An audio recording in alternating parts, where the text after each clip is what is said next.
بسم الله الرحمن الرحيم. وإذ قال موسى لقومه إن الله يأمركم أن تذبحوا بقرة قالوا أتتخذنا هزوا قال أعوذ بالله أن أكون من الجاهلين. قالوا ادع لنا ربك يبين لنا ما هي قال إنه يقول إنها بقرة لا فارض ولا بكر عوان بين ذلك فافعلوا ما تؤمرون. قالوا ادع لنا ربك يبين لنا ما لونها قال إنه يقول إنها بقرة صفراء فاقع لونها تسر الناظرين.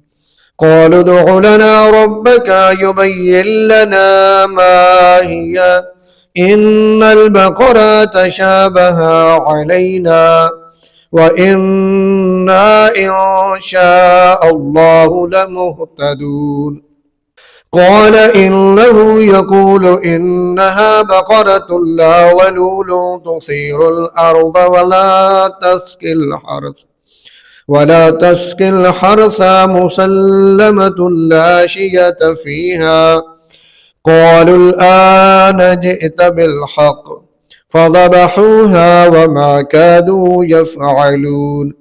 وإذ قتلتم نفسا فادارأتم فيها والله مخرج ما كنتم تكتمون. فقلنا اضربوه ببعضها كذلك يحيي الله الموتى ويريكم آياته لعلكم تعقلون. ثم كست قلوبكم من بعد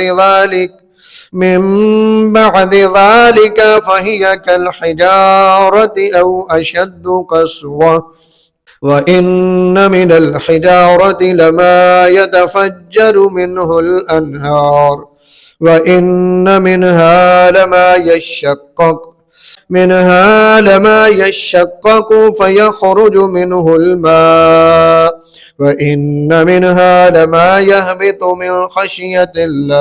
من خشية الله وما الله بغافل عما تعملون.